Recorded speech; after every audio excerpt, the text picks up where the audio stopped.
Untuk saudara-saudara muslimku, masihkah engkau memuja-muja gurunda kalian ini?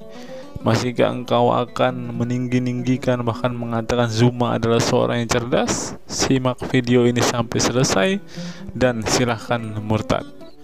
Shalom sahabat Kalimatullah dimanapun berada. Apa kabar sahabat Kalimatullah semua? Saya berharap sahabat semua ada dalam keadaan sehat dan selalu di dalam pertolongan Tuhan kita Yesus Kristus.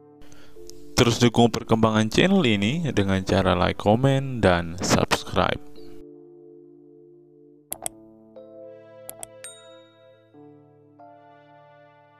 Sebelum kita masuk dan fokus membahas video kita hari ini, teman-teman, kita dengarkan kesaksian pujian dari Bang Kay dulu ya, teman-teman. Sin start. Kasih itu lemah lembut, sabar sederhana. Oh alangkah indahnya, oh alangkah eloknya, bila saudara seiman hidup dalam. Oh, langsung banyak yang nyambung. Bismillahirrahmanirrahim. Assalamualaikum warahmatullahi wabarakatuh. Damai sejahtera untuk kita semua, sahabat-sahabat, rekan-rekan sekalian, baik Muslim maupun Kristiani, dari nabi-nabi yang akan diutus oleh Allah. Kita masuk ke dalam materi terkait dengan apa yang menjadi cakupan daripada ulangan 18. Kalau kita berbicara mengenai ulangan 18 ini, tentu saja kemudian kita akan menemukan adanya satu keadaan bahwa di tengah-tengah Bani Israel yang dikatakan di sini, seorang nabi dari tengahmu, di antara saudara-saudaramu sama seperti aku, akan dibangkitkan bagimu oleh Tuhan Elohim. Dialah yang harus kamu dengarkan. Jadi nabi ini harus didengarkan, nggak boleh nggak didengarkan. Tepat seperti yang kamu minta dahulu kepada Tuhan Elohim di Gunung Horeb pada hari perkumpulan dengan berkata, tidak mau aku mendengar lagi suara Tuhan Elohim, dan api yang besar ini tidak mau aku melihatnya lagi, supaya jangan aku mati. Lalu berkatalah Tuhan kepadaku, apa yang dikatakan mereka itu baik. Seorang nabi akan kubangkitkan bagi mereka di antara saudara mereka seperti engkau ini. Aku akan menaruh firmanku dalam mulutnya. Jadi nabi ini akan mendapatkan kemudian firman Tuhan, di mana firman Tuhan ini akan ditaruh di mulutnya. Jadi kalau ada kemudian saudara mengatakan bahwa ada nabi sama seperti Musa, kalau Musa ada Torah, maka nabi itu pun harus memiliki kitab, di mana kitab ini harus 100% firman Tuhan yang disimpan di mulutnya. Gak boleh ada tambahan dari pengarang, gak boleh ada dikurangi kemudian, tetapi semua yang tertoreh di sini adalah firman Tuhan yang ditaruh di mulut nabi tersebut. Dan ia akan mengatakan kepada mereka segala yang kuperintahkan kepada. Ya, kawan-kawan, saya pelan-pelan dulu menguraikannya, bahwa Zulkifli mengatakan bahwa 100% firman Tuhan. Dia keliru, kawan, bahwa Taurat itu tidak berisi 100% firman Tuhan, tetapi ada kisah manusia yang mengikutinya, ya. Baik, kitab suci yang benar itu adalah firman Tuhan dan kisah manusia yang mengikutinya. Kalian baca itu kitab Taurat, ya, Kejadian, Keluaran, Bilangan, Ulangan, Kejadian, Keluaran, ya, Imamat, Bilangan, dan Ulangan itu. Kalau kalian baca dengan baik, pasti ada perjalanan manusia yang mengikutinya, ya. Si Zulkifli tidak paham, ya. Kalau ada firman Tuhan terus dikumpulkan menjadi satu buku, itu namanya kekeliruan. Kenapa kekeliruan? Maksudnya saya mengenai Musa, ya. Karena perjalanan manusianya ada. Kecuali perjalanan manusianya nggak ada, maka mereka mengarang-arang lah. Oh, ini turun ayat ini sebabnya kayak begini. Itu kan karangan manusia. Saya bicara Musa tadi, ya. Maka di dalam kitab Musa tidak ada itu firman Tuhan dikumpulkan sendiri. Tapi ada kisah manusia dalam perjalanannya, turunlah firman Tuhan. Ada kisah manusianya atau firman Tuhan lebih dahulu, manusia mengikutinya atau manusia melawannya, kan begitu, ya. Jadi banyak orang yang tidak paham apa yang mereka ucapkan, kawannya. Selalu begitu, mereka sok-sok paham tapi tidak tahu apa yang mereka ucapkan. Sekarang kita lanjutkan lagi padanya. Jadi nabi ini bukan Tuhan, karena nabi ini adalah duta, ya. Kemudian yang paling parah, dia mengatakan nabi ini bukan Tuhan. Inilah namanya kedunguan dan ketololan Zulkifli. Makanya dia takut berdebat dengan saya. Esra Soro bagaimana tanggapannya, nanti kita lihat, ya. Dia lupa di Keluaran 7 ayat 1, Musa itu diangkat menjadi Allah bagi Fir'aun. Artinya apa? Artinya dia betul adalah Allah pada saat itu, ya. Manusia memiliki 2 Allah, khususnya Fir'aun. Oh, Fir'aun satu berhalanya, satu Musa, bagi dia itu Tuhan. Paham, ya? Apakah Muhammad ada pernah diangkat menjadi Allah? Tidak pernah. Kecuali si Zuma mengakui, barulah ya. Tidak terbukti datang dari Elohim. Ya, lanjut dulu ya. Kita lanjutkan dulu. Nabi ini adalah utusan, wakil Tuhan di atas muka bumi untuk menyampaikan firman Tuhan kepada manusia. Jadi bukan Tuhan dia. Kemudian di data 19-nya dikatakan, orang yang tidak mendengarkan segala firmanku yang diucapkan Nabi itu demi namaku, dalam bahasa Ibrani bismi anoki. Jadi Nabi ini setiap kali ingin mengucapkan kemudian firman Elohim, diawali dengan pengucapan demi nama Tuhan tersebut. Jadi ketika kemudian ingin membacakan firman Tuhan, menurut Ulangan 18:19, orang yang tidak mendengarkan segala firmanku yang akan diucapkan Nabi itu demi namaku, daripadanya akan kutuntut pertanggungjawaban. Ya. Ini lagi kawan, si Zulkifli lagi-lagi di sini tidak mengerti apa yang dia ucapkan. Dia mengira bahwa Muhammad pernah berbicara kepada Allah langsung. Nggak pernah kawan. Ya. Makanya Zulkifli ini kalau debat sama aku takut sekali. Mana pernah Muhammad berbicara dengan Allah? Nggak ada itu. Yang ada Jibril berbicara kepada Muhammad. Paham ya? Artinya tidak sama dengan Musa. Musa Allah langsung berbicara kepadanya. Kalau kalian nggak percaya, buka saja di Al-Quran pun tertulis seperti itu. Di surah 19 ayat 51. Baca aja. Atau surah 28 ayat 30, 31, 32. Ini si Zulkifli nggak paham, tapi Esra Soro saya nggak tahu apakah mengerti Al-Quran ya. Tapi ya kalau Esra Soro dia kan pendeta, maka dia hanya bertahan, tidak berani menyerang. Oh kalau saya bilang kau penipu kau bilang. Kalau saya nggak terdengaling ya. Makanya mereka takut sekali berdebat sama saya. Karena bisa menguasai Al-Qur'annya, ayat-ayatnya di mana, dan bisa bertahan. Jadi orang ini diminta pertanggungjawaban kepada dia yang telah mendengarkan firman itu tapi tidak kemudian mendengarkan atau tidak mengikuti firman tersebut. Jadi Nabi ini tanda-tandanya, ciri-cirinya selalu mengatasnamakan Tuhan. Bismi anoki. Kalau dalam bahasa Arab, Bismillahirrahmanirrahim. Nah ini harus memenuhi syarat supaya bisa diketahui siapa dia. Kemudian di data ya, dia mengambil cocokmologi karena ada Bismillahirrahmanirrahim, Bisminoki katanya kan. Pada pernah Musa mengatakan itu kawan. Bukan terus menerus, katanya setiap mengucapkan itu dia. Gak ada itu. Ya. Oh, berarti orang ini mungkin ngambil itu ya, mau cocokmologi biar seri atau biar betul Nabi mereka adalah sesungguhnya Nabi. Gak bisa begitu. Ya, kita lanjutkan lagi kawan. 20-nya, tetapi seseorang yang terlalu berani untuk mengucapkan demi nama aku perkataan yang tidak kuperintahkan untuk dikatakan olehnya, atau yang berkata demi nama Tuhan lain, Nabi itu harus dibunuh. Ya, dia nggak tahu, jelas dia membacakannya. Yang tidak kuperintahkan kepadanya. Ada nggak Elohim memerintahkan kepada Muhammad untuk menceritakan kisah Musa atau menyampaikan kepadanya kisah Musa yang berbeda dengan yang ada di Torah? Kan nggak ada. Karena Muhammad itu tidak pernah berjumpa dengan Elohim. Bahkan dengan Allah SWT pun dia tidak pernah berjumpa. Dan dikatakan lagi dari Tuhan lain. Wow. Situ mereka nggak paham kawan. Kenapa mereka kalau untuk menyatakan Tuhan mereka berdamai dengan Yahudi. Tapi kalau untuk menghina untuk menghujat menyatakan Yahudi itu kafir agar mereka benar, oh itu dimaki-maki Yahudinya kawannya. Inilah liciknya uclim ini kawan. Kalau untuk membenarkan nabinya, membenarkan isi kitabnya, oh Tuhan kami sama dengan Tuhan Yahudi. Tapi kalau sudah Yahudi bilang, oke, Tuhan kita sama, baru mereka bilang, tapi kau adalah kafir. Nah, lawak kawan. Masa ada satu Tuhan yang sama, yang satu pengikutnya dinamakan kafir, yang satu dinamakan, entah apalah namanya, dia lupa. Tidak kafir gitu lah. Nah ini kawan, kita lanjutkan lagi ya, memanglah ya. Tapi kita dengar dulu bagaimana jawaban Esra nanti.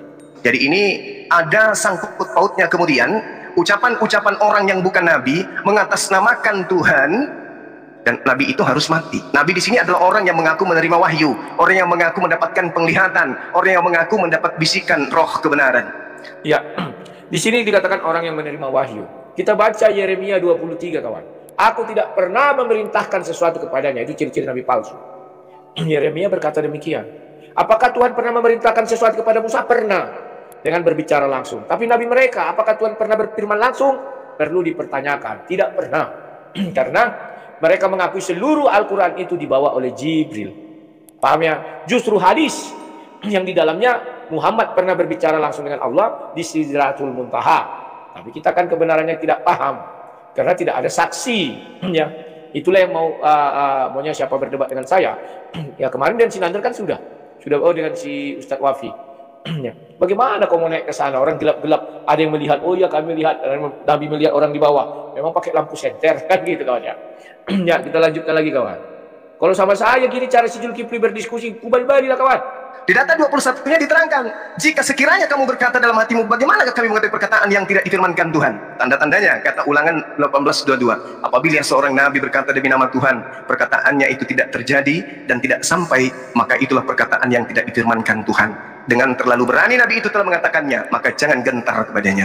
Jadi saudara-saudara Islam dan Kristen, di sini jelas ada frasa firmanku yang diucapkan Nabi itu demi namaku. Maksudnya adalah sebelum membacakan firman Tuhan yang diwahyukan, Nabi itu selalu membaca, aku berlindung kepada Allah dari godaan syaitan yang terkutuk, dengan menyebut nama Allah yang Maha Pengasih lagi Maha Penyayang. Jadi kemudian jelas di sini diterangkan bahwa Nabi ini akan mengucapkan sebuah perkataan di mana namakan nama Tuhan. Tidak bisa tidak. Nah, kalaupun kemudian yang dikatakan di sini adalah sebuah pernyataan bahwa Nabi itu sama seperti Musa, kalau dikatakan Nabi itu sama seperti Musa, maka semua aspek harus sama. Kalau tidak sama, jangan dianggap dialah yang memenuhi nubuatan tersebut. Nah, inilah aku bilang, mereka ini bicara tapi tak tahu apa yang dibicarakan. Ya, dia mengatakan segala aspek. Ya. Masa dia bilang segala aspek harus sama? Kalau ada yang tidak sama, bukan itu yang dimaksud. Aduh, Muhammad itu nggak pernah diangkat menjadi Allah, menjadi Elohim bagi Fir'aun. Muhammad tidak pernah diangkat menjadi Elohim bagi siapa saja. Titik. Itu saja itu saja belum bisa dia ungkapkan. Itu sudah jelas-jelas ya. Kita lanjutkan lagi. Semua unsur yang ada pada diri Musa itu harus sama seperti Nabi tersebut. Kalau tidak, maka itu hanya cocokologi saja. Karena ada beberapa aspek. Nah, dia sudah jelas mengatakan, jika tidak, dia hanya cocokologi. Zulkifli di sini kan cocokologi. Ya. Harus sama dengan Musa. Musa itu keturunan daripada si Yakub. Sudah. Apakah Muhammad keturunan Yakub? Tidak bisa, kawan. Tidak bisa. Sejak kapan Muhammad keturunan si Yakub? Makanya aku bilang Zulkifli takut kali berdebat sama aku. Karena setiap kalimat yang dia ucapkan pasti akan menjadi tendangan pojok bagi aku atau tendangan penalti ya. Kita ikuti lagi ini sedikit lagi kawan. Ucapan-ucapan bohong Zulkifli ini. Kemudian yang ada pada diri Musa, yang harus kemudian Musa ini bisa mendapatkan orang yang menubuatkan perkataan yang diilhamkan oleh Tuhan. Contoh misalnya, apakah Nabi Musa pernah membunuh? Nabi yang sama seperti Musa, wajib hukumnya pernah membunuh. Apakah cari remis kawan? Ya. Oh iya ya, mantap. Cari remis Zulkifli kawan. Apa dibilangnya kawan? Aduh. Apakah Nabi Musa pernah membunuh? Pernah katanya. Padahal dulu mereka mengatakan apa? Paulus itu nabi palsu katanya. Karena dia membunuh orang. Mana ada nabi yang membunuh? Ingat aku sama Sinandar. Aku bilang, oh Musa membunuh, Mbak diam. Sekarang ini diambilnya untuk menyamakan dengan Muhammad. Artinya dia mengakui Muhammad membunuh juga ya. Pernah membunuh orang. Bangga kawan. Aduh. Musa satu yang dibunuhnya kan. Kalau dia berapa? Aduh, salah. Cobalah kita dengar lagi ya. Mau cari remis kawan. Cari remis. Nabi Musa memiliki pengikut yang menyembah berhala ketika ia menjadi seorang nabi? Kalau dikatakan Nabi Musa kaumnya pernah menyembah berhala ketika ia menjadi nabi, maka nabi tersebut kudu wajib sama seperti Musa.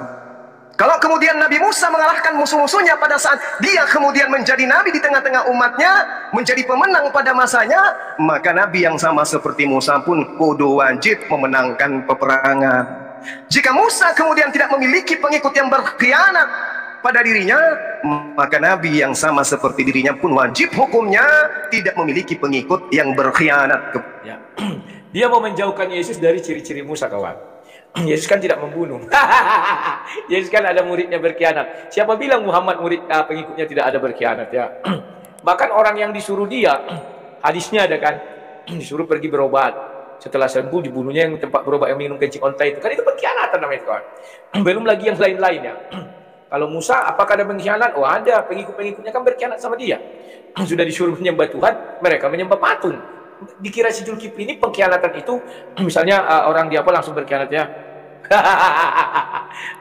Ya, jadi kawan-kawan memang sangat lucu lah kalau mengenai orang-orang Zulkifli ini ya. Nah, kita langsung aja lompat karena dia hanya untuk menghindari bahwa Yesus itu tidak apa ya, menghindari apa yang dia ucapkan. Sekarang kita masuk ke Esra Solo. Masukkan di sana, biarpun Saya tahu asumsi dari teman-teman Islam bahwa itu adalah Muhammad. Tapi yang penting adalah bahwa di dalam perdebatan ini atau di dalam pernyataan pembuka ini beliau belum mengatakan siapa.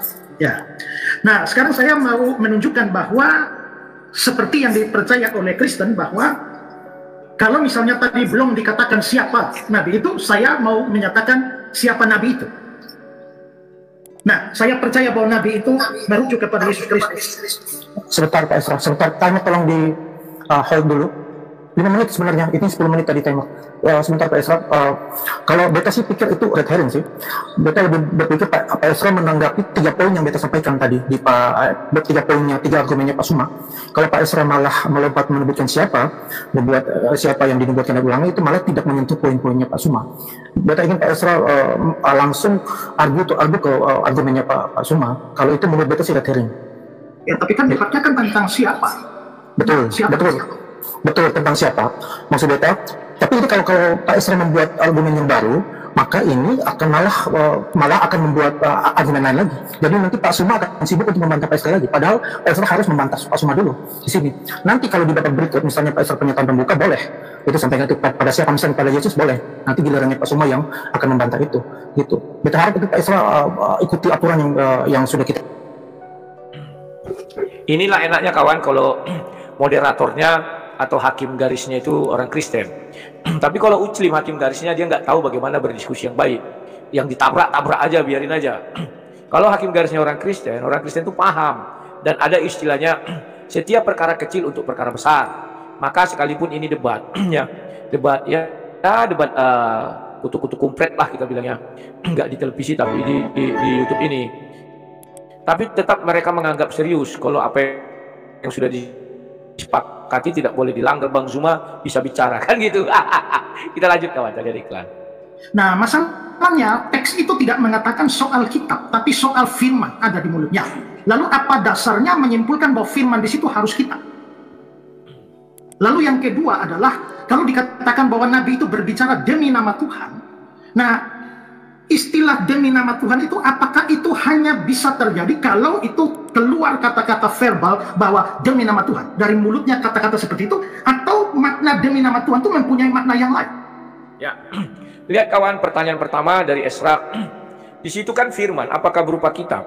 Karena si Kipli berusaha menggiring-giring bahwa itu adalah kitab. Kan tidak ada dibilang di situ kitab ya, firman. Jadi Esra sudah melihat di situ bahwa apakah itu adalah kitab, kan begitu ya. Yang kedua, dia menjelaskan lagi bahwa apa tadi bilangnya? Tunggu dulu, aku agak-agak mepet. Membuat argumen lain lagi. Jadi nanti pas sebentar, ini terinspirasi opening tadi 10 menit, kemudian saling menanggapi hanya 5 menit. Terus ada kitabnya. Nah, masalahnya teks itu tidak mengatakan soal kitab, tapi soal firman ada di mulutnya. Lalu apa dasarnya menyimpulkan bahwa firman di situ harus kitab? Lalu yang kedua adalah kalau dikatakan bahwa Nabi itu berbicara demi nama Tuhan. Nah, istilah demi nama Tuhan itu apakah itu hanya bisa terjadi kalau itu keluar kata-kata verbal bahwa demi nama Tuhan, dari mulutnya kata-kata seperti itu, atau makna demi nama Tuhan itu mempunyai makna yang lain?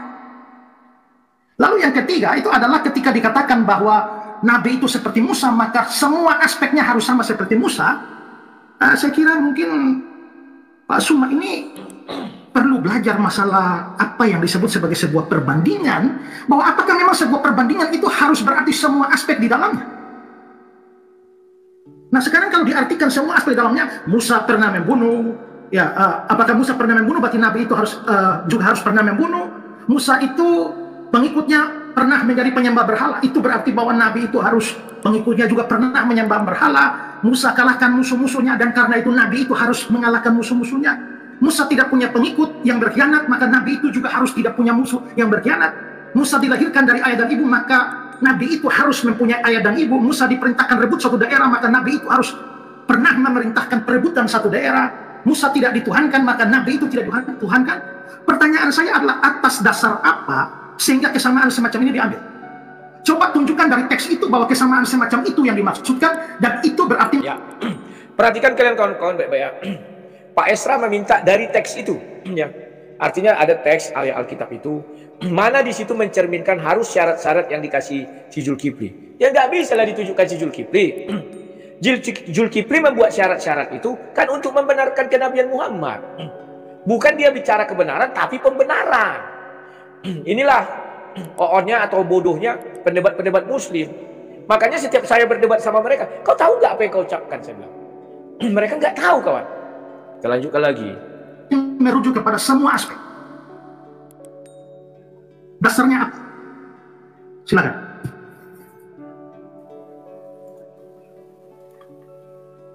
Ya, sebentar ya kawan-kawannya, sebentar. Nah, kalian sudah lihat kan bahwa apa yang lagi tertarik ini adalah lagu-lagu. Esra sudah memberikan silakan, tidak butuh waktu banyak untuk menanggapi komentar Zulkifli ini. Tapi si Zulkifli butuh waktu banyak untuk mengomentari pendapat Esra. Sebenarnya Zulkifli bukan mau mengomentari, kawan, tapi ini menghujat dengan cara halal. Dia tidak bicara kebenaran, tapi pembenaran. Kita lihat setelah ini ya, bagaimana kata Zulkifli. Kalau Tuhan berhadapan, Nabi berhadapan muka dengan Tuhan, wajar. Yang masalah kalau Tuhan berhadapan muka dengan Tuhan, itu yang masalah. Jadi dalilnya ketika kita berbicara tentang ini, seorang Nabi dari tengah-tengahmu, dari saudara-saudaramu, yang sama seperti aku, Nabi Musa. Seperti apa sih? Apa Nabi Musa itu gambarannya seperti apa Nabi Musa? Kenapa harus sama seperti Musa? Jadi item-item yang tadi wajib sama seperti Musa. Saya tidak perlu menyebutkan siapa Nabi tersebut. Saya tidak perlu mengatakan bahwa itu adalah Nabi Muhammad SAW. Biarkanlah orang yang mendengarkan. Kita cukup menjelaskan Nabi Musa kemudian membebaskan Bani Israel dari perbudakan. Ada juga Nabi yang membebaskan kemudian umatnya. Ya, kawan-kawan, Nabi Musa membebaskan bangsa Israel dari perbudakan. Lah Muhammad membebaskan perbudakan apa? Kalian baca surat-surat di dalam Al-Quran. Bahkan dibilang Nabi bisa menggauli para budak. Artinya kalimat budak masih ada perbudakan. Yang mana yang dibebaskan? Dah ada, kawan. Ya. Sampai hukum kisas. Tahu kalian hukum kisas? Nyawa ganti nyawa. Itu boleh ditebus dengan apa? Melepaskan budak. Berarti masih ada perbudakan.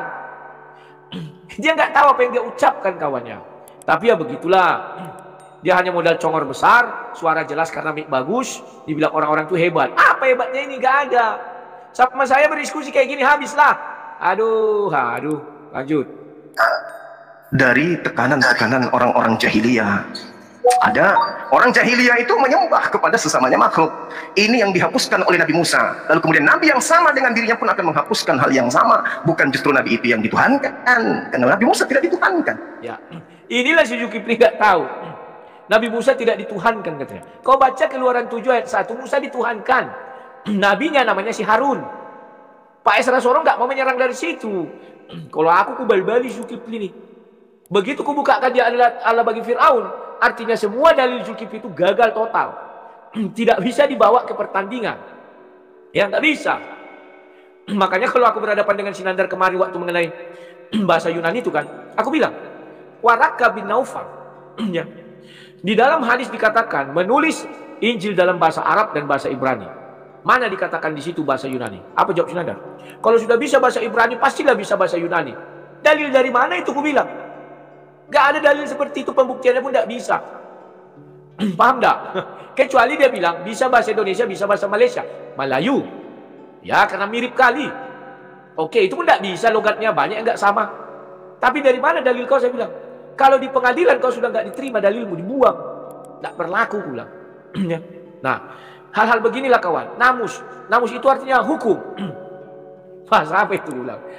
Wah, itu bahasa Yunani katanya. Oke. Kalau bahasa Yunani kau bilang namos, bahasa Arabnya namus. Sekarang kau lihat itu bahasa Arab ini, jelas ini berbahasa Arab loh. Saya nggak tahu apakah di dalam Islam itu hukum itu bahasa Arabnya namos, kan tidak, ya kan? Jadi inilah mereka nggak paham kawan apa yang mereka ucapkan. Yang penting nyap-nyap, yang penting senang. Nih, kan begitu. Makanya saya bilang, andai kata Waraka bin Naufal tidak mengucapkan, saya bilang, andai kata Waraka bin Naufal tidak mengucapkan itu seperti Musa, saya nggak tahu apa yang terjadi. Makanya mereka ngotot untuk membuktikan Bukhari 3. Kan dibilang bahwa yang datang kepada Muhammad pada malam itu sama dengan yang datang kepada Musa. Itulah mereka mengatakan bahwa Musa itu adalah sama dengan Muhammad. Kan begitu kawan. Sejak kapan sama Musa dengan Muhammad?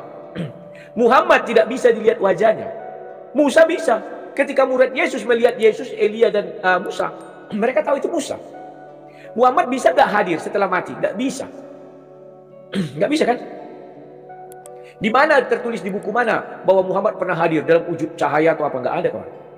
Tapi Alkitab menuliskan bahwa Musa hadir di hadapan Yesus bersama Elia. Paham ya? Gitu kalau berdiskusi, kawan. Nanti malam aku berdiskusi dengan Sinandar. Kubal-bali dia, kawan. Siapa yang murid yang dikasih oleh Yesus? Siapa murid yang dikasih Isa? Aku bilang. Berarti kan harus sama kita bertimbal balik bertanya jawab. Nggak dijawab sampai sekarang. Kita tunggu nanti dia. Siapa murid kesayangan Isa? Aku bilang. Biarlah diambilnya seluruh kitab-kitab Islam itu. Aku mau lihat siapa murid yang dikasih Isa. Kita akan membuktikan sekalian apakah Isa adalah Yesus itu. Nah ini, kawan. Ya. Saya lanjutkan lagi ya, kawan-kawannya. Sebentar ini saya besarkan lagi. Ya, kita lanjutkan lagi, kawan-kawannya. Ini yang perlu dipahami kemudian. Jadi banyak hal yang saudara harus pahami sebagai seorang pendeta. Ketika dikatakan seorang nabi akan dibangkitkan di tengah-tengahmu sama seperti aku, maka nabi itu wajib hukumnya sama seperti dia. Seorang nabi akan kubangkitkan. Seorang nabi akan kubangkitkan. Maka orang ini nabi, bukan Tuhan. Nabi, bukan jelmaan Tuhan. Seperti aku ini, aku akan menaruh firmanku di mulutnya. Oke, aku akan menaruh firmanku di mulutnya. Berarti dari mulut nabi tersebut, kalau dia punya pengikut, maka pengikutnya harus menghafalkan, menuliskan, menjabarkan, mengimani, melaksanakan apa yang kemudian menjadi ucapan mulut nabi tersebut. Kenapa? Karena yang terlontar dari mulut tersebut adalah firman Allah.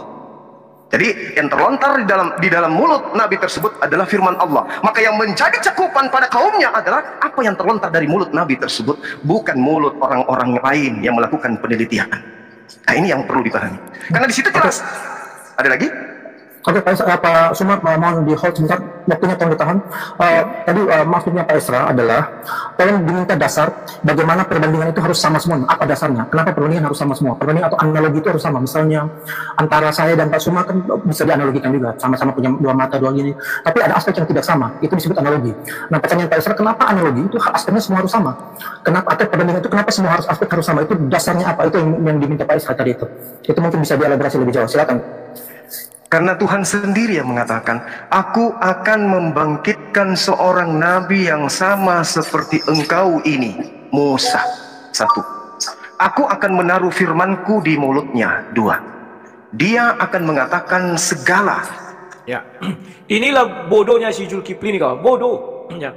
Dia tanya, apa dasarmu mengatakan kesamaan itu harus sama-sama tidak membunuh, harus sama-sama pembunuh, harus sama-sama apa tadi katanya membebaskan budak, harus sama-sama ini dan itu. Ini dia nggak tahu, lari kepada aku menaruh ke Allah. Semua nabi ditaruh di mulutnya firman. Jadi yang diucapkannya ini semua justru kesamaan, kawan. Mana dasarnya kau mengatakan bahwa kesamaan itu yang harus sama-sama pernah membunuh? Kan itu tadi dalil si Zuma pertama.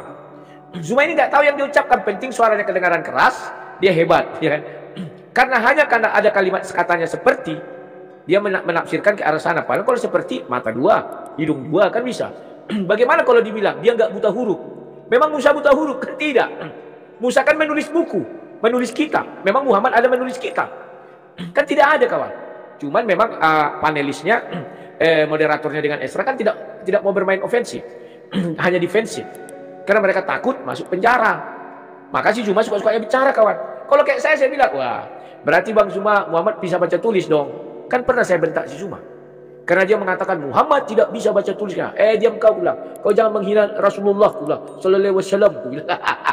Masih ada videonya, kawan. Ya. Kok kau jelek-jelekkan Rasulullah, bilang. Nanti aku lama-lama pembela Islam, bilang. Muhammad itu orang cerdas, pasti bisa baca tulis karena dia seorang pedagang. Bagaimana dia menulis pesan-pesanan orang? Aku bilang gitu kan, terdiam dia, kawan. Mati tondi. Baru besok-besoknya dirubah.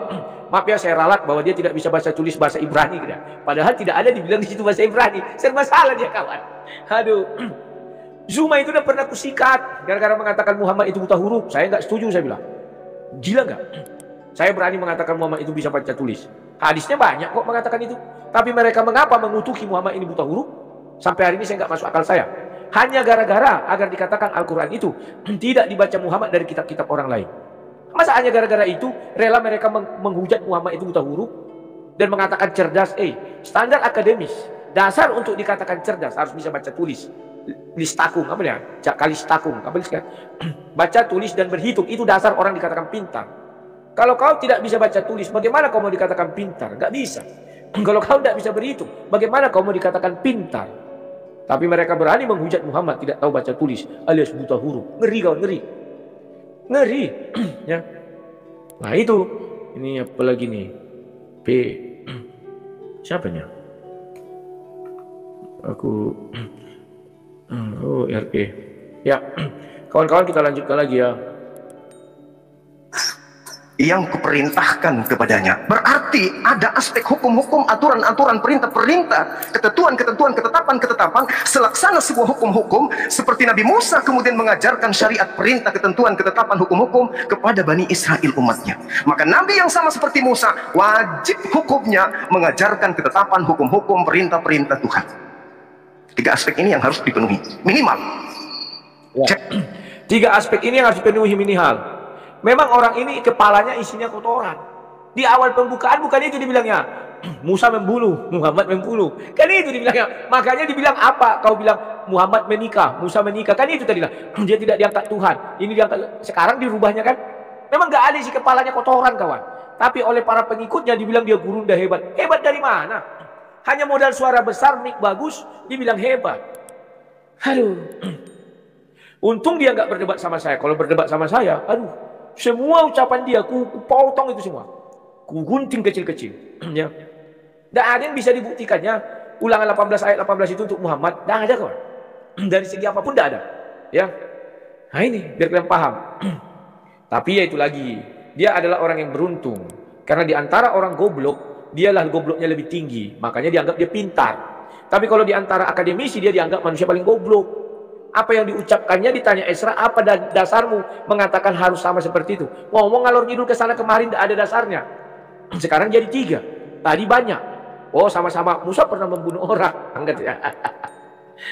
Sekarang dia dihilangkannya dari membunuh itu. Yaitu jangan sampai kalian salah memilih ustadz. Mari kita simak apa yang diungkapkan oleh profesor dan cendekiawan muslim yang satu ini.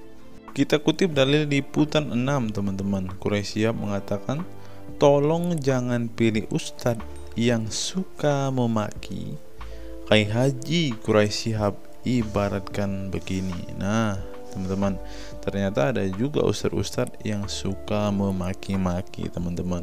Bisa jadi ini adalah salah satu oknum yang dikatakan oleh Habib Kribo tadi teman-teman, dimana mereka seakan-akan orang yang paling beriman, paling beragama, dengan kepalanya ada titik hitam dan juga jenggotnya sampai panjang ke lantai, kata Habib Kribo tadi kan teman-teman. Di era modern ini ketika ceramah agama mudah diakses melalui berbagai media, umat Islam dihadapkan pada pilihan beragama, ustadz atau penceramah yang dapat mereka ikuti. Namun tidak semua pendakwah menggunakan cara yang sejuk dan penuh hikmah dalam menyampaikan pesan agama. Menanggapi fenomena ini, wah ini ternyata sebuah fenomena nih teman-teman, berarti sudah sering terjadi nih teman-teman. Profesor Kiai Haji Quraisy Shihab, seorang cendekiawan muslim, terkemuka menekankan pentingnya memilih ustadz yang tidak memaki-maki dalam dakwahnya. Quraisy Shihab mengingatkan bahwa dakwah adalah ajakan kepada kebaikan yang harus disampaikan dengan cara yang baik pula. Ia menekankan pentingnya mencontoh akhlak Nabi Muhammad SAW yang selalu lemah lembut dalam menyampaikan ajaran Islam. Mengutip sabda Nabi Muhammad, barang siapa yang beriman kepada Allah dan hari akhir, hendaklah ia berkata baik atau diam.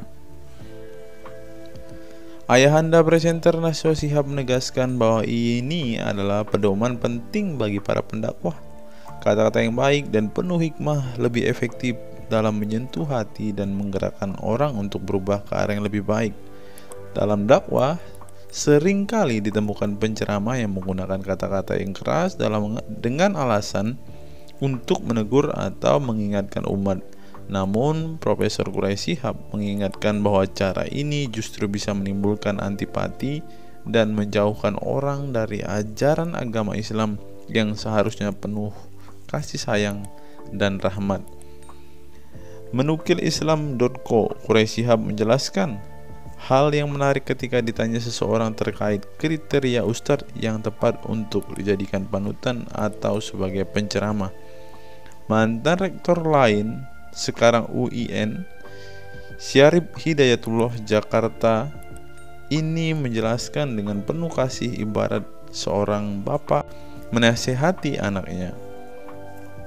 Pilihlah ustadz yang menganut paham moderat. Anda tidak akan mendengar makian, tutur mantan Menteri Agama ke-16 masa Presiden Soeharto ini. Quraisy Shihab menjelaskan bahwa ustadz yang wasatiyah akan terbuka untuk dikritik dan tidak fanatik dengan satu pandangan dan menilai pandangan yang orang lain salah. Quraisy Shihab menjelaskan bahwa ustadz wasatiyah akan terbuka untuk dikritik dan tidak fanatik dengan satu pandangan dan menilai pandangan orang lain salah. Ustadz yang wasatiyah memahami bahwa jalan menuju agama itu besar dan memiliki jalan-jalan kecil untuk menuju jalan besar itu. Karena dalam rincian ajaran agama yang Tuhan tanyakan adalah hasilnya, misalnya 5 tambah 5 10, tapi bisa juga 7 tambah 3 lanjutnya. Salah satu ciri ustadz yang wasatiyah menurutnya adalah berpengetahuan luas. Ustadz yang berpengetahuan luas akan mampu menilai dan menghargai suatu pendapat, sedangkan ustadz yang sempit pengetahuannya akan mudah menyalahkan. Semakin luas pengetahuan seseorang, semakin besar toleransinya. Semakin sempit, semakin bodoh tandasnya. Nah, teman-teman muslim, silahkan kalian mau milih ustadz yang modelnya seperti ini. Karena ustadz yang berilmu itu seperti yang dikatakan oleh Bapak Quraisy Shihab ini, bahwa mereka pasti adalah orang yang sangat toleransi. Tetapi jika ustadzmu kamu dapati tidak bisa bertoleransi atau orang yang intoleran, maka mereka bisa dikatakan ustadz yang BODOH, kata Quraisy Shihab. Nah, pertanyaannya adalah, apakah Zuma termasuk standar ustadz yang baik atau ustadz yang toleran? Mari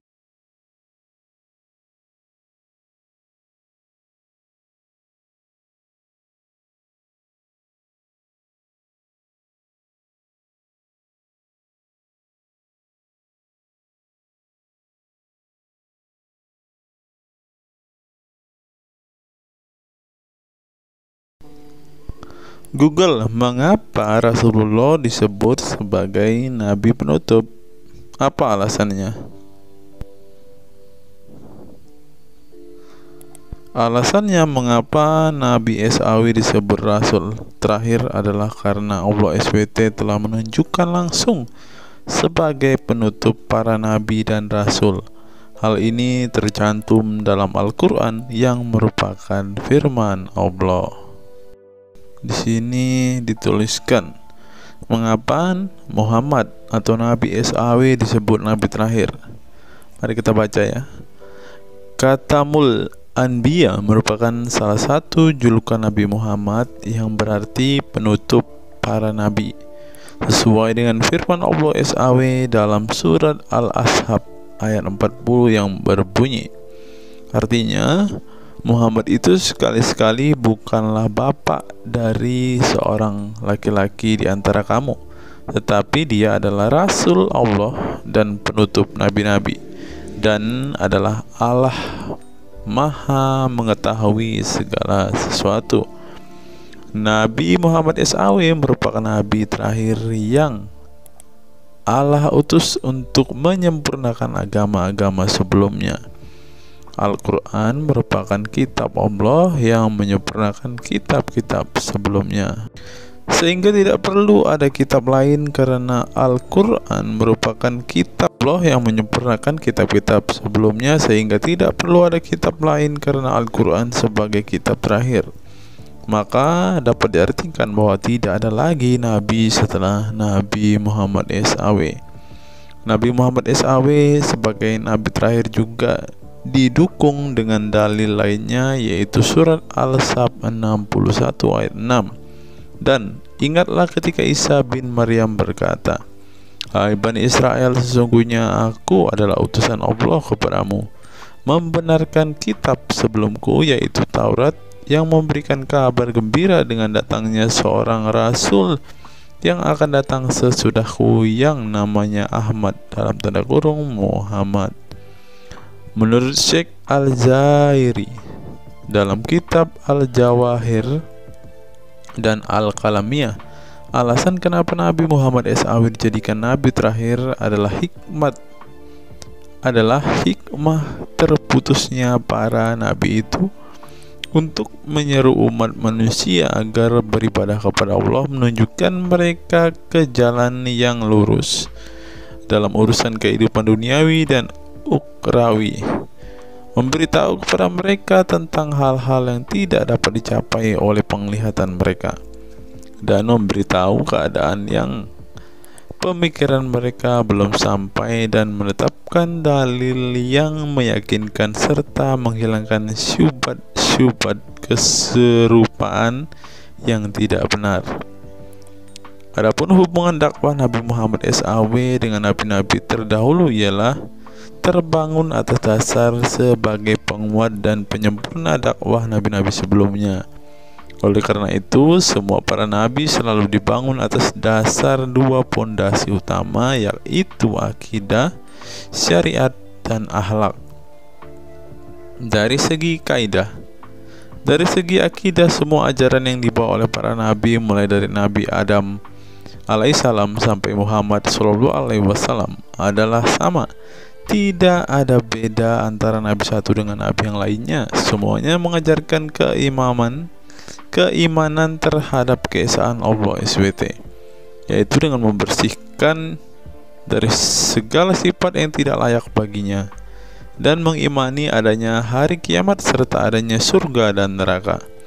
Maka dari itu, semua para nabi menyerukan kepada kaumnya masing-masing antara dasar iman kepada Allah, dan semua para nabi setelahnya saling membenarkan ajaran yang telah dibawa oleh para nabi sebelumnya. Adapun dari segi syariat yang mengatur tatanan kehidupan masyarakat dan individu terhadap perbedaan dalam metode dan kuantitasnya antara satu nabi dengan yang lain.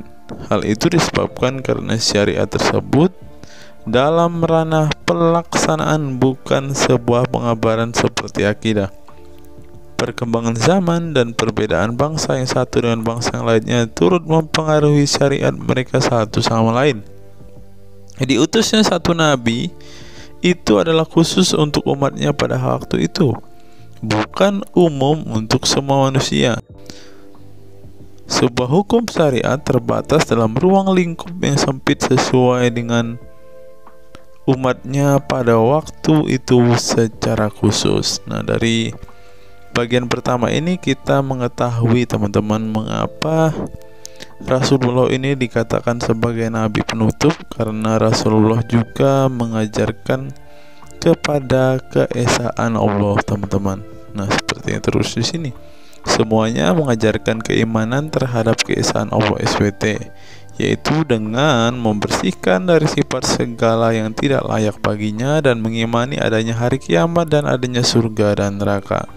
Salah satu alasan mengapa Rasulullah disebut sebagai nabi penutup adalah ini, teman-teman. Mari kita lihat fakta berikutnya. Menurut kumparan, teman-teman, alasan mengapa Rasulullah SAW disebut nabi terakhir, teman-teman, mari kita simak ya. Saya berharap teman-teman tidak bosan mendengar setiap fakta-fakta yang kita bukakan ini, karena dengan melihat fakta-fakta ini setidaknya kita belajar, teman-teman, dan dapat memaklumi mengapa sih saudara-saudara muslim kita itu sangat-sangat menjunjung tinggi Rasulullah, teman-teman. Mari kita simak. Nabi Muhammad SAW adalah Nabi yang ke-25 dalam Al-Quran. Sebagai umat Islam, kita diwajibkan mempercayai bahwa tidak ada rasul lain setelah kematian Nabi Muhammad SAW. Sebenarnya, mengapa Nabi SAW disebut rasul terakhir? Bukan tanpa alasan Allah SWT memilih Nabi Muhammad SAW sebagai rasul terakhir, sehingga kita dilarang untuk mempercayai bahwa adanya rasul setelah Nabi Muhammad SAW meninggal dunia, bahkan sampai memiliki cara pandang berbeda dengan beliau. Nah, jadi teman-teman kita, saudara-saudara kita tidak percaya ada nabi setelah Nabi Muhammad, teman-teman. Terlebih ada yang nabi yang membawa ajaran-ajaran yang berbeda dari apa yang diajarkan oleh Rasulullah. Berikutnya, alasan dibalik Nabi Muhammad SAW disebut rasul terakhir. Nabi Muhammad SAW ditunjuk menjadi rasul terakhir Allah SWT dan mendapatkan Al-Quran yang merupakan kitab sempurna dari kitab-kitab sebelumnya. Nah, mereka percaya juga kitab mereka adalah kitab yang paling sempurna. Karena kitab-kitab sebelumnya tidak sempurna, maka disempurnakan oleh Al-Quran, teman-teman. Artinya, wahyu yang sudah diterima Nabi Muhammad SAW sudah terputus sejak beliau meninggal dunia. Ibnu Katsir menjelaskan, ini merupakan nikmat Allah Subhanahu wa Ta'ala yang terbesar atas umat ini. Allah Subhanahu wa Ta'ala telah menyempurnakan untuk mereka agama mereka, sehingga mereka tidak lagi membutuhkan agama selain agama mereka. Mereka tidak pula membutuhkan nabi selain nabi mereka. Oleh karena itu, Allah Subhanahu wa Ta'ala menjadikannya sebagai penutup para nabi. Allah Subhanahu wa Ta'ala mengutus beliau kepada manusia dan kepada jin. Nah, jadi teman-teman, Rasulullah juga bukan hanya dikirim kepada umat muslim, kepada manusia-manusia yang percaya dan memutuskan untuk memeluk agama Islam saat ini, ternyata juga kepada para jin, teman-teman. Allah Subhanahu wa Ta'ala berfirman, artinya Muhammad itu sekali-kali bukanlah bapak dari seorang laki-laki di antara kamu, tetapi dia adalah Rasulullah dan penutup nabi-nabi, dan adalah Allah Maha mengetahui segala sesuatu. Dikutip dari buku situs-situs dalam Al-Quran oleh Syarifuddin El-Fikri, para ahli bahasa memberikan makna terhadap kata ma dalam surat Al-Ahzab ayat 40 dengan al-istitsaku wal ma'u, yang artinya memastikan dan menolak sesuatu. Sehingga Al-Quran menyebutkan bahwa Nabi Muhammad SAW sebagai khatam an-nabiyin, artinya pasti tidak ragu beliau seorang nabi terakhir dan menolak orang mengaku di kemudian hari. Adapun alasan dibalik Nabi Muhammad SAW sebagai rasul terakhir dijelaskan oleh Syekh Al-Zairi dalam Al-Jawahir Al-Kalamiyah. Sebenarnya Nabi kita Muhammad dikatakan sebagai penutup para nabi itu hanya karena sesungguhnya hikmat terputusnya para nabi itu menyeru umat manusia agar beribadah kepada Allah, menunjukkan mereka ke jalan yang lurus dalam urusan kehidupan duniawi dan ukhrawi, memberitahu kepada mereka tentang hal-hal yang tidak dapat dicapai oleh penglihatan mereka, dan memberitahu keadaan yang pemikiran mereka belum sampai, dan menetapkan dalil yang meyakinkan serta menghilangkan syubhat-syubhat keserupaan-keserupaan yang tidak benar. Karena itu, umat manusia tidak memerlukan lagi kepada nabi sesudah Nabi Muhammad, sebab syariatnya telah mencapai batas kesempurnaan. Dan dari alasan inilah tampak jelas tentang rahasia terusnya beliau untuk seluruh umat manusia, dan keberadaan beliau sebagai manusia yang paling utama dalam segi fisik serta halaknya. Demikianlah penjelasan singkat mengenai Nabi Muhammad SAW sebagai rasul terakhir. Semoga dengan mengetahuinya dapat menambah meneladani beliau sebagai sosok yang sempurna.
Saya teringat dengan satu perkataan seorang ustadz, teman-teman. Ustadz ini mengatakan bahwa memang benar saudara-saudara muslim kita itu hanya suka membaca Al-Quran, suka berbahasa Arab, tetapi pada kenyataannya mereka ini, teman-teman, ternyata adalah orang-orang yang tidak paham sama sekali dengan apa yang mereka baca, teman-teman. Dan akhirnya Ustadz ini mengatakan bahwa saudara-saudara muslim kita ini seperti keledai, teman-teman. Mari kita dengarkan apa yang disampaikan Ustadz ini.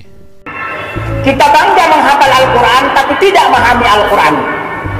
Senang mengulang berbahasa Arab tapi tidak mengerti bahasa Arab. Suka membaca Al-Quran tapi tidak memahami maknanya. Akhirnya apa? Menjadi keledai di Indonesia. Tidak sampai di situ saja, teman-teman. Menurut NU Online, seperti yang disampaikan oleh Gus Baha, ingin umat Islam banyak baca Al-Quran meski tak paham maknanya. Teman-teman bisa baca sendiri ya judul artikel ini. Artikel ini mengatakan seorang Gus ingin umatnya itu semua umatnya dia ingin bahwa mereka harus mau dan rajin membaca Al-Quran, teman-teman. Walaupun ya pada kenyataannya apa yang mereka baca mereka tidak ketahui, apa yang mereka baca mereka tidak tahu maknanya, teman-teman. Mari kita dengarkan dan lihat apa isi dari artikel yang diransir oleh NU Online ini, teman-teman.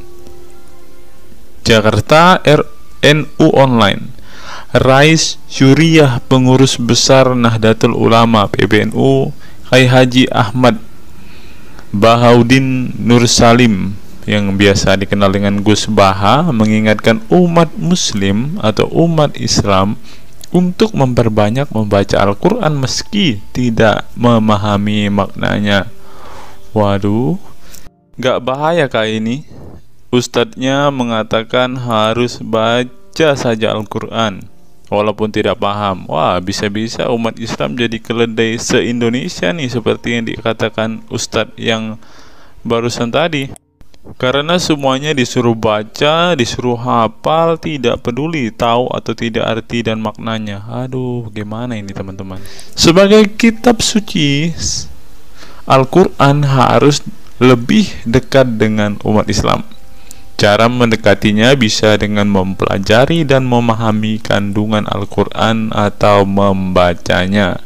Membaca Al-Quran lebih bernilai ibadah, terutama di bulan suci Ramadan. Saya paling sangat ingin di Ramadan ini banyak membaca Al-Quran, baik membaca secara qiraatan saja atau lebih jelasnya.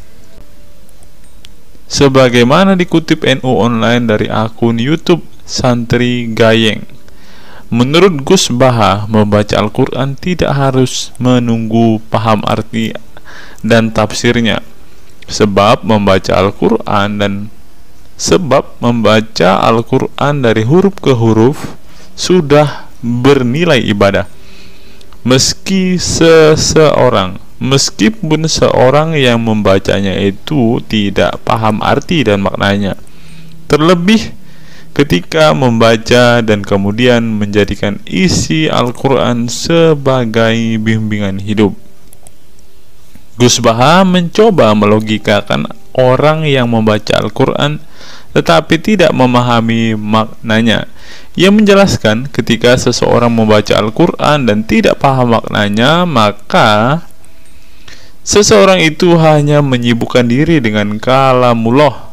Hal ini menurut Gus Baha sesuatu yang baik. Tetapi Ustadz yang tadi mengatakan kalau hanya bisa membaca tetapi tidak ngerti maknanya, mereka sama dengan keledai di Indonesia. Nah, sekarang umat muslim bingung nih harus ngikutin yang mana, mau jadi keledai atau hanya menjadi pembaca tetapi tidak tahu apa-apa nih. Lanjut, teman-teman. Efek dari kesibukan dengan kalamullah itu pasti tidak melakukan maksiat.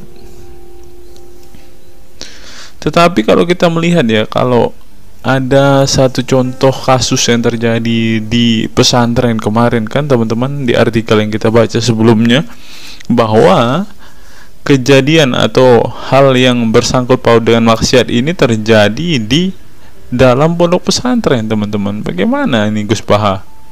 Kalau Anda mengatakan bahwa ketika orang sibuk dengan membaca Al-Quran, dengan kesibukan membaca kalamullah, dan bisa terhindar dari melakukan hal-hal maksiat, tapi kok di pondok pesantren malah terjadi maksiat nih Gus Baha, bagaimana ini? Lanjut, saya beri contoh, meskipun membaca saja dan tidak paham artinya, itu tetap baik. Ada orang yang semalaman itu duduk bersama keluarga, ngobrol ringan tentang masa lalu, cerita lucunya atau lucunya anaknya. Pada malam itu ditulis oleh malaikat bahwa keluarga ini tidak maksiat, tidak dugem, tidak narkoba, dan tidak ke tempat maksiat, jelasnya. Gus Baha mengatakan keberkahan dari seorang muslim atau muslimah menyibukkan diri bercengkrama bersama keluarga, asik guyon dengan teman dan tetangga adalah tidak melakukan maksiat dan tidak macam-macam, apalagi jika saat itu membaca Al-Quran. Hal ini sesuai dengan kajian ilmu usul fikih yang dipelajari Gus Baha dari Al-Makfurlah Kiai Haji Maimun Zubair. Ia menegaskan bahwa di antara kebaikan agama Islam adalah meninggalkan itu adalah pekerjaan yang tidak butuh modal. Gus Baha menjelaskan, apabila seseorang ingin mendapat pahala sholat, maka harus sholat. Kalau ingin mendapat pahala haji, maka harus haji. Namun ada kebaikan yang tidak perlu modal, yaitu meninggalkan kemungkaran. Caranya cukup meninggalkan hal-hal yang dilarang Allah. Cara meninggalkan kemungkaran bisa dengan bercengkrama dengan keluarga, baca Al-Quran, bercanda dengan teman, dan hal positif lainnya. Sehingga kalau ada orang yang tanya, kenapa baca Al-Quran meskipun tidak paham itu dapat pahala? Satu, karena itu kalamullah. Kedua, sebagai kebaikan itu adalah meninggalkan kemaksiatan. Meninggalkan itu bisa dilakukan dengan hal-hal mudah. Ini pentingnya ngaji. Saya ngaji usul fikih dengan Kiai Haji Maimun, abahnya Gus Yasin, katanya. Gus Baha mengaku sejak kecil ia sudah terbiasa membaca dan mempelajari Al-Quran, bahkan hingga saat ini. Kebiasaan Gus Baha mempelajari Al-Quran yang berlangsung puluhan tahun ini membuatnya memiliki kecintaan yang mendalam dengan kitab suci yang diturunkan kepada Nabi Muhammad itu. Ia juga membaca banyak literatur klasik maupun modern untuk memahami Al-Quran, kemudian melakukan diskusi dengan banyak pakar Al-Quran dari berbagai daerah dan negara tentang berbagai tema. Tetapi syukur-syukur bacanya Al-Quran itu paham. Artinya paham sesuai dengan kapasitas masing-masing. Saya mulai kecil hingga sekarang masih ngaji Al-Quran, masih belajar, juga masih terus mencari ilmu, ucap pengasuh pondok pesantren Tahfidzul Quran LP3 IA Rembang, Jawa Tengah itu. Nah teman-teman, setelah mendengarkan apa yang dikatakan Ustadz Munzir Situmorang dan juga Gus Baha ini, taulah kita sekarang mengapa ketika ada debater Islam yang berdebat dengan saudara-saudara apologet Kristen kita, mereka tidak paham sama sekali dengan Quran mereka, dengan hadis mereka, karena ya seperti ini teman-teman. Membaca Al-Quran, menghafal Al-Quran itu adalah sebuah ibadah bagi kepercayaan mereka teman-teman. Walaupun mereka tidak paham apa yang mereka baca, walaupun mereka tidak mengerti sama sekali apa yang mereka baca teman-teman, yang penting dibaca saja, itu adalah sebuah amal baik. Nah teman-teman, kita belajar bahwa ketika apologet Kristen berdebat dengan para apologet Islam atau dengan para polemikus Muslim, inilah yang terjadi teman-teman. Mereka tidak paham sama sekali ketika mereka ditanya isi hadis dan Qur'annya. Karena pada intinya atau pada kenyataannya, seperti pengakuan dua ustadz ini tadi, bahwa memang benar umat muslim itu hanya senang membaca, hanya suka membaca hanya suka mengimani tetapi tidak paham sama sekali dengan apa yang mereka baca dan imani, teman-teman. Sebagai contoh, teman-teman, kita kalau melihat perdebatan antara Gurunda Zuma dengan apologet-apologet Kristen ya, ketika Zuma ditanyakan ayat-ayat Al-Quran atau hadis-hadisnya, Zuma pasti tidak pernah menjelaskan ayat dan hadis itu, teman-teman. Alasannya ya kita tahu ya, sekarang ternyata memang Zuma pun ternyata hanya hafal, hanya suka membaca tetapi tidak paham dan tidak mengerti sama sekali dengan apa yang mereka baca dan hafalkan, teman-teman. Ya, jadi kita bisa ambil kesimpulan bahwa orang-orang model seperti ini sama seperti keledai di Indonesia, seperti yang diungkapkan oleh Ustadz Munzir Situmorang tadi, teman-teman. Apa pendapat teman-teman setelah menyimak video ini? Silahkan tuliskan komentar waras teman-teman di kolom komentar video ini, agar banyak orang semakin waras dan semakin sadar bahwa hanya Yesuslah satu-satunya Tuhan dan Juru Selamat. Hanya Yesuslah satu-satunya yang menyediakan surga bagi setiap orang yang percaya kepadanya. Salam waras, salam sadar. Sampai bertemu di video-video kita berikutnya. God be with you all.